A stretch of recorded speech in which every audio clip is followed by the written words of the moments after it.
Every family has an adoption story, but not every group has a story about, well, stealing a baby. Singer Tom Wilson talks about being taken away from his mother, his native mother, in 1959. That and a lot more on Rock History Canada. Tom Wilson, here's a guy with a smoky, rugged tone to his singing and speaking voice. Rich and gravelly. In the old days, we would call that a whiskey-soaked voice. Wilson is a highly respected Canadian musician, and his career is a genre-spanning cavalcade of different sounds. Wilson was born in Hamilton, Ontario, and he's made an incredible mark on Canadian music, both as a solo artist and members of notable bands. First, we start with Junkhouse. He first rose to prominence in the early 1990s as the frontman to Junkhouse. Here's a band that combined grunge, folk, and blues. Their debut album, Strays, in 1993, featured the hit single, Out of My Head. The album continued to chart singles in 94, with The Skies Falling, Praying for Rain, and Big Brown Turtle. Their second album, Birthday Boy, came out in 1995, which included the hits Be Someone and Burn For You. That raw energy that the band had really resonated with Canadians. By 97 came their third album, Fuzz, which featured the hit Shine, which, by the way, is their biggest song currently on Spotify. Wilson also co-founded the band Blackie and the Rodeo Kings in 1996, a roots and rock group that blended folk, blues, and country. It also featured two other Canadian music legends, Stephen Fearing and Colin Linden. The band initially formed as a tribute to Canadian folk musician Willie P. Bennett, and really has become one of the most enduring bands in Canadian history. Their 1996 debut, High or Hurtin', the songs of Willie P. Bennett, really showcased their ability to excellently reinterpret Bennett's work. It featured the single Lace and Pretty Flowers, while the record Kings of Love in 1999 had the hit singles The Lucky Ones and Lean on Your Peers. The album Bark in 2003 featured their hit single Stoned. By 2008, they released Swinging from the Chains of Love, a best-of album. In 2011, the album was Kings and Queens, with If I Can't Have You and Another Free Woman Gets to Walk Away. They've collaborated with Emmylou Harris, Lucinda Williams, and a host of other great musicians. By 2014, the album Self featured the popular streaming tune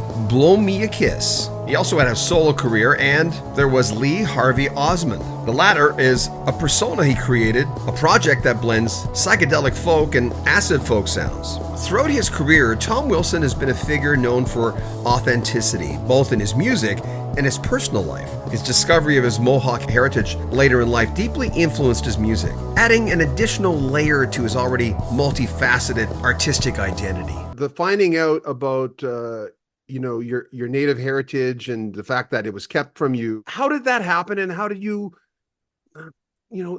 it's like the grieving process times 100. Well, my story, my manager said, he said, I hope you don't get tired of telling your story. He said, because I have a feeling you're going to be telling it for the rest of your life. I feel like your story is a big part of healing for other people. It's the reason why it's important to create, so that you create art and words and images that resonate with people, that help them. The art that we create, we are artists. We have a more powerful job to do, a more important job to do than politicians or churches or corporations, because we create to make something that wasn't there yesterday. All those other things, churches, corporations, governments, they want to control us. Art wants to nurture us. So as somebody who's working to create art, I'm working to create art that resonates with you or with your wife. And my story in particular I've had bikers crying in the lobbies of theaters in Winnipeg, Manitoba, because they have similar adoption stories.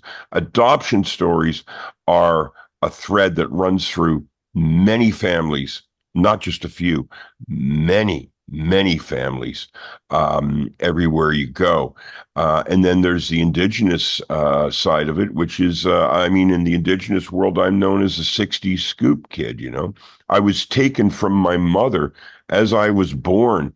I was taken from her, wrapped in a blanket, and marched out of the delivery room My mother wandered the halls of St. Joseph's Hospital, looking through the glass of the nursery, wondering which baby was hers. This was a Mohawk girl in 1959. She had absolutely no rights, and nobody had any respect for her. So I was taken from her. That's another part of the story, right? So there's different levels of how my story resonates with people. But I'm sure that if you sat down and told your story, you have things to offer that could also help people. We all have struggles, we all have trauma, we all have celebrations, and we all have joys. That if we tell our stories, if we speak to one another, we're going to start lifting each other up. And that's what we have to do as a human race. We have to delete our Twitter app and maybe turn off Fox News and CNN and CBC and give ourselves, our hearts, a chance to be able to rejuvenate so that we have something to offer one another. We're in a world where we yell at one another constantly and nobody is listening and nobody's giving each other time. That's what art is for, is to give people time and space to be able to heal. Someone walks into a room and sees Death Row Love Affair. I mean, Uh-huh. right off the bat. Tell me about that tune. It's from the musical, the play. You know, it's a love letter to my mother. It's an expression of complete longing. It's something that I wrote and then I rewrote to make it more conducive to the flow of the play. It actually finishes the first act of the play, and it has quite an impact on people. I mean, I think the melody and the sentiment is something that resonates with people, even if they, the first impression, death row. Why would you write death row? Well, I mean, we're all we're all destined for the same end. You know what I mean? Uh, and the people that we love are destined for the same end. We're on this journey together. People understand that about the song. I hope that some people get to hear it. I don't know how much I have, how much faith I have in people discovering new music. I guess people are still doing it. It's a different market. I mean, I express myself in different ways besides music. So music is just something that I have to do, the same way I have to write this book, the same way I have to create these paintings. What's the new book about? It's about my mother, mostly. It's called Blood Memory, and it's a continued journey from the first book. Mm-hmm. Um, it's really writing about three women. My grandmother, who I only knew as my aunt because of the family secret, Yeah. my great aunt, who I knew as my mother, and my mother, actual mother, who I knew as my cousin. So, you know, if that doesn't confuse you, I'll have to clarify all of that in the book. Remember, if you want to support the channel, we'd really appreciate that because YouTube's income is all over the place. Some months are good, others are not so good. We have a PayPal link in the description, right at the very top. You can also join our Patreon. You will get early access to all our videos. Or check out our swag store where you can buy a t-shirt, a coat, a cap with our logo on it. Remember to subscribe to the channel, share our videos, comment on them, and like them as well. I'm John Bowden. This is Rock History Canada.